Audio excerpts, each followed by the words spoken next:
ચાલો એડિંગ મારો semester 2 right તમારું સેમેસ્ટર 2 ગણાશે હો ને એમાં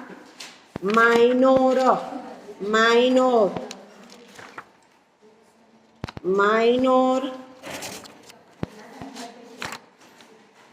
123 સંસ્કૃત લખજો માઇનોર સંસ્કૃત 123 કે કયો વિષય લીધો તમે તો સંસ્કૃત માઇનોર સંસ્કૃત 123 પછી હેડિંગ મારો ભગવદ્ ગીતા અધ્યાય 1 થી 6 અગાઉ લખાવેલું છે પણ રિપીટ કરું છું ભગવદ્ ગીતા અધ્યાય 1 થી 6 બરાબર હવે માં પ્રિલિમ તમારી 50 માર્કની વાર્ષિક પરીક્ષા 50 માર્કની લખો યુનિટ 1 ભગવદ્ ગીતા અધ્યાય 1 અને 2 યુનિટ 2 અધ્યાય 3 અને 4 યુનિટ 3 અધ્યાય 5 અને 6 યુનિટ 4 પાતંજલ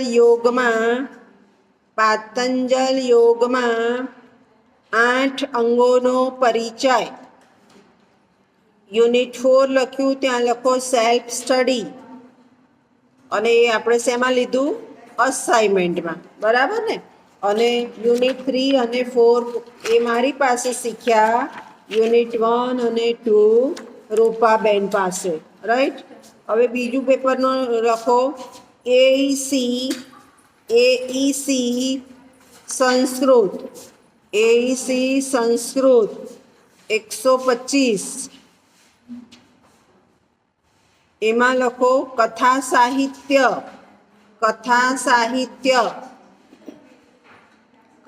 સાહિત્ય અને એમાં શું આપ્યું છે આપણને હિતોપદેશ મિત્ર લાભ પછી કૌંસમાં લખી દો નિયત અંશ ઘણીવાર 8 હોય છે ઘણીવાર 4 હોય છે ઘણીવાર 2 હોય છે કથાઓ જેટલી આપણને કે એટલી કરવી પડે આપણને 2 આપી છે હા ને નિયત અંશ બરાબર હવે એમાં તમારે આમ પ્રિલિમનું પેપર 25નું પેલું 25નું અભ્યાસક્રમ લખો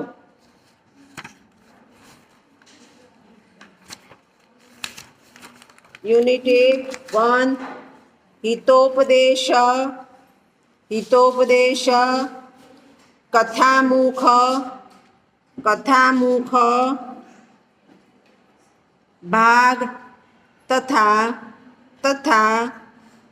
મિત્રલાભની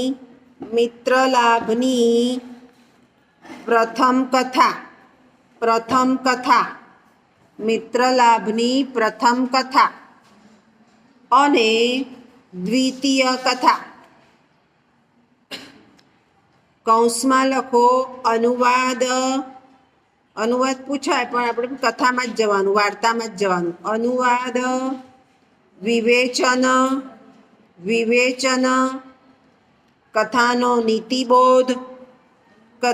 નીતિબોધ અને સમીક્ષા યુનિટ 2 હિતોપદેશનો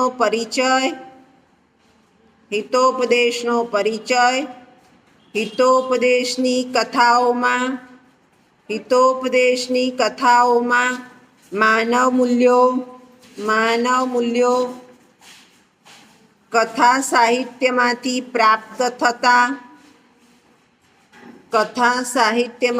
પ્રાપ્ત થતા વ્યવહાર બોધ હવે આપણે 2 કથા ચલાવી દીધી કઈ કથા છે પહેલી કથા કઈ છે બોલો જે લોકો બેઠા હતા ક્લાસમાં એને ખબર છે પહેલી કથા કઈ છે હા એટલે ટૂંકમાં 2 જ કથા આપણે કરવાની અને હવે સાંભળી લો પરીક્ષા આવશે વાર્ષિક પરીક્ષા તો આ બંને પેપરમાં ઓપ્શનલ પેપર છે. ઓપ્શનલ એટલે બીજું પણ. અને આપણે આ રાખ્યું છે એટલે પરીક્ષામાં એને ખબર ન હોય કે વિદ્યાર્થી કયું પેપર આપશે, એટલે બંને ભેગા હોય. ઘણા જોયા વગર બૂમ પાડે કે આ પેપર મારું નથી, અંદર હોય. અને એટલે બંને પેપરમાં ઓપ્શનલ પેપર છે. આપણું પેપર કયું? 123 ભગવદ્ ગીતા અધ્યાય 1 થી 6, 125 હિતોપદેશ. ખ્યાલ આવી ગયો? નંબર પણ યાદ રાખવાના. ભગવદ્ ગીતા કયું છે? માઇનોર. હિતોપદેશ કયું છે? Ability enhancement course, AEC. બરોબર? ખ્યાલ આવી ગયો? સમજ પડી ગઈ? અભ્યાસક્રમ સંપૂર્ણ પૂરો છે. અને